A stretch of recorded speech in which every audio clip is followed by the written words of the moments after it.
जय जगन्नाथ। मैं शिवानी चक्रवर्ती, मैं हरिशंकर चक्रवर्ती अपने चैनल बॉन्ग फूड टेल्स में आप सबका स्वागत करते हैं। आज है शांबो दशमी अर्थात सूर्य नारायण जी की पूजा करने का विशेष दिन, क्योंकि आज ही के दिन श्री कृष्ण जी के पुत्र श्री शांब जी ने भगवान श्री सूर्य नारायण की पूजा करके सारे रोग व्याधि से मुक्ति पा लिया था। और उड़ीसा में इस दिन बहुत धूमधाम से शांबो दशमी मनाई जाती है और भगवान सूर्य नारायण की विशेष पूजा होती है। तो हमारे घर में भी यहाँ पर हो रही है पूजा। वैसे तो ये पूजा बंगाल में नहीं होती, लेकिन जो भी बंगाली लोग उड़ीसा में रहते हैं वो ज़्यादातर उड़िया जो पर्व होते हैं उसको फॉलो करते हैं। तो हम भी यहाँ पर शांबो दशमी की जो पूजा होती है, हमारे ससुराल में भी होता है, हमारे मायके में भी होता है, हमारे मामा के घर में भी होता है, हर जगह पे होता है।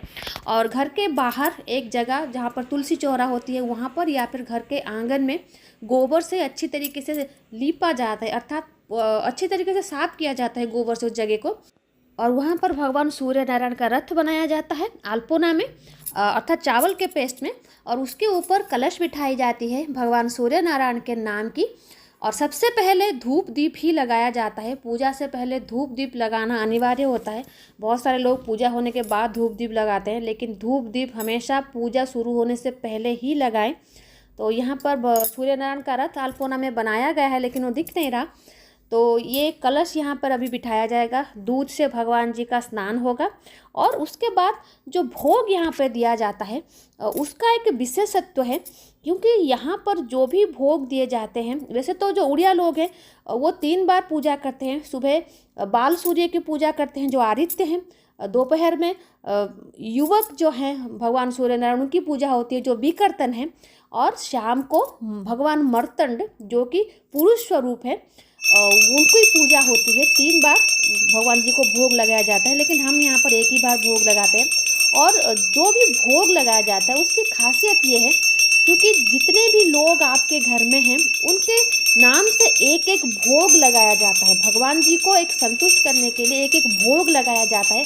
हर किसी के नाम का भोग होता है जो भगवान सूर्य नारायण जी को चढ़ाया जाता है। तो यहाँ पर इस थाली में जितने भी हमारे फैमिली के मेंबर हैं अभी उनके नाम से भोग है।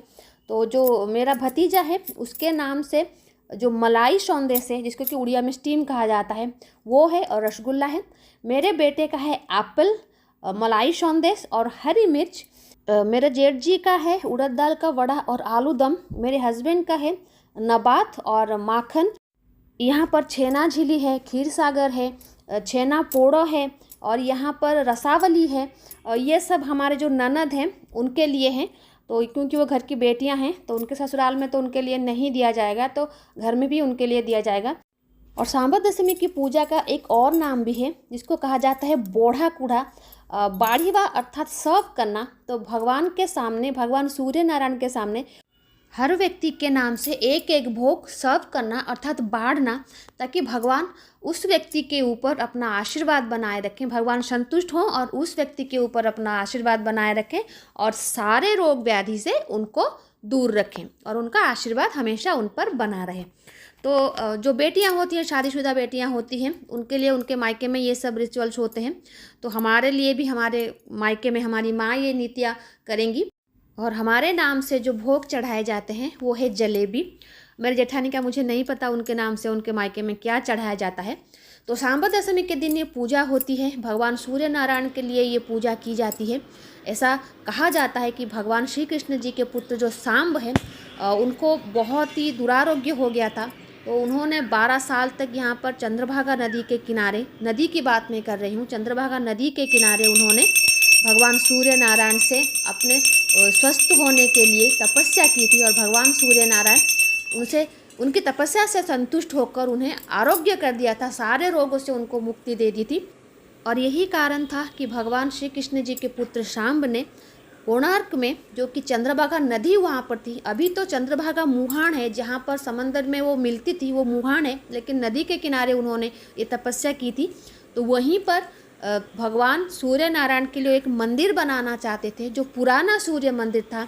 अभी कोणार्क में जो सूर्य मंदिर है उससे पहले वहाँ पर एक सूर्य मंदिर हुआ करता था। तो वो सूर्य मंदिर श्री कृष्ण जी के पुत्र शांब ने भगवान सूर्य नारायण के लिए बनवाया था, उनके भक्ति के स्वरूप। तो इसीलिए कोणार्क बहुत ज़्यादा फेमस है। और सांबा दशमी की उत्सव भी वहाँ पर बहुत ज़ोरों शोरों से मनाई जाती है। जब कोणार्क मंदिर में पूजा होती थी तब भी भगवान सूर्य नारायण का सांबा दशमी का जो पूजा था, जो पर्व था, वो मुख्य पर्व था। तो अभी हमारे घर में भी ये पूजा समाप्त हो गई है। मंदार फूल, जवा फूल अर्थात जो हिबिस्कस है, गुड़हल के फूल के बिना भगवान सूर्य नारायण की पूजा समाप्त नहीं होती, क्योंकि भगवान सूर्य नारायण का वही एक पुष्प है जो उन्हें बहुत प्रिय है और वो है लाल गुड़हल। तो भगवान जी को यहाँ पर लाल गुड़हल के पुष्प अर्पण किए गए हैं। और उड़ियाओं के घर में जो हमारे पड़ोसी हैं उड़िया लोग, वो उनके घर में तो बहुत ज़्यादा बड़े तरीके से ये पूजा होती है।